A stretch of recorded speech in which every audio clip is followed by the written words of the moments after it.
does it take time to get rid of the past, and so prevents one from living immediately? Right? That's the question.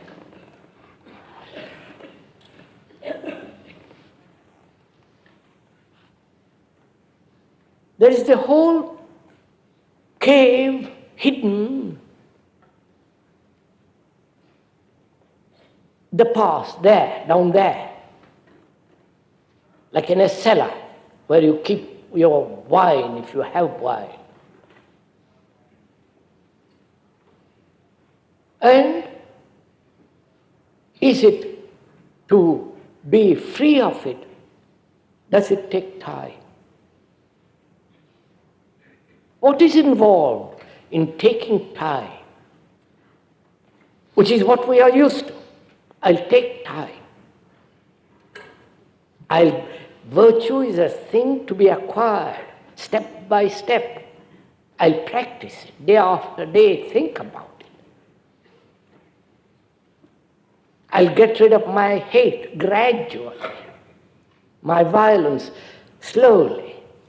That's what we are used to. That's our conditioning. And so we say, ask ourselves, is it possible to throw away all the past gradually?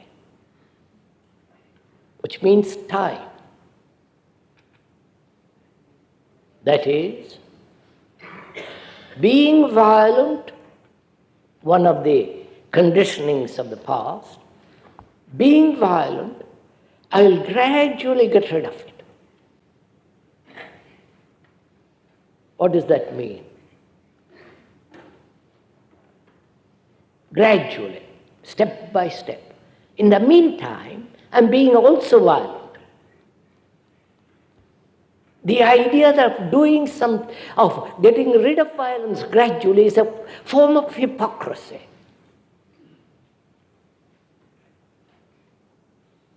Obviously, if I'm violent, I can't get rid of it gradually. I must end it immediately. And can I end anything immediately, psychological things immediately? You cannot, if you accept the gradualness of freeing oneself from the past.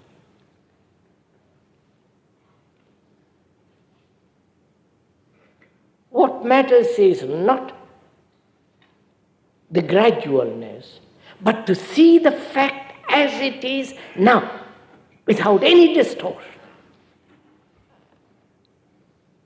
If I am jealous, envious, to see it completely. What is involved in it? An observation which is total, not partial.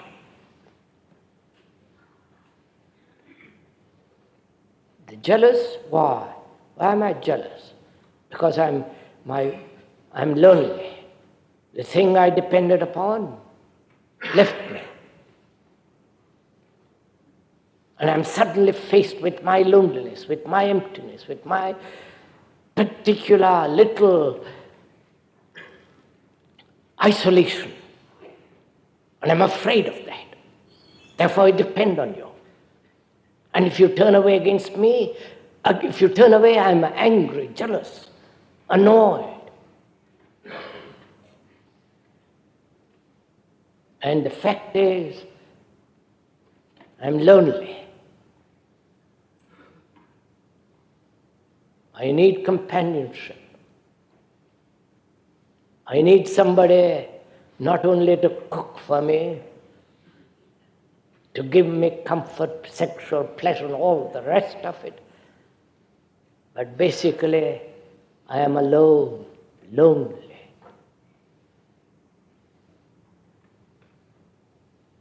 And that's why I'm jealous. Can I understand this loneliness? immediately. I can understand it only if I observe it, not run away from it. I can observe it critically with awakened intelligence to look at it. Not find excuses. Try to fill it. Try to find a new companion. And to look at it, there must be freedom to look. And when there is freedom to look, I am free of jealousy.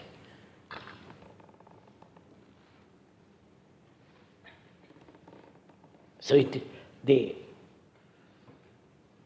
the perception, the total observation, watchfulness of jealousy and the freedom from it is not a matter of time, but giving your complete attention to it. Critical awareness, without any choice to observe, instantly as it arises.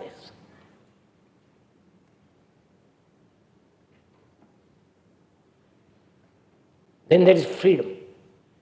Not in the future, now, from that which we call jealousy.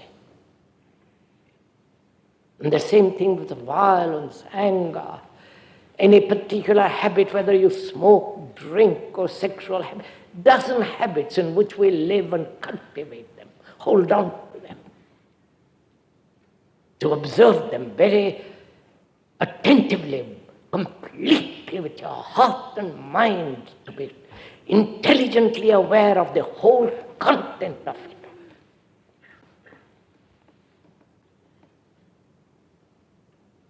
Then there is freedom from it.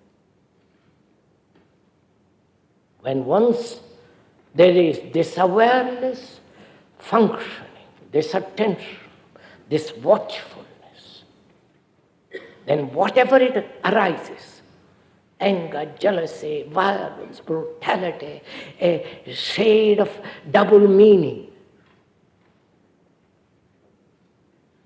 enmity, anything that can be observed instantly, completely.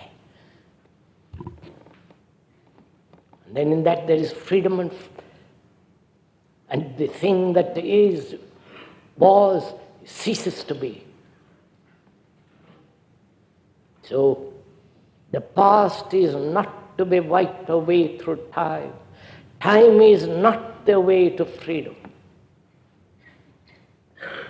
Look, we have had how many wars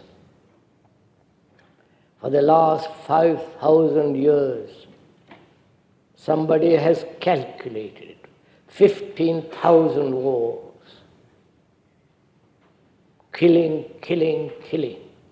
In the name of God, in the name of nations, in the name of peace, in the name of beauty, you know. And that is the past. And can you get rid of all that killing? The tradition of killing, the conditioning of our nationalities, and so on and on and on, gradually? Is not this idea of gradualness a form of indolence, laziness,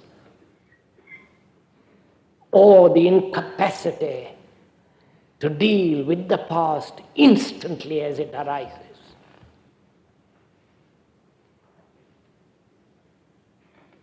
And to have that astonishing capacity to observe clearly everything as it arises demands attention when you look.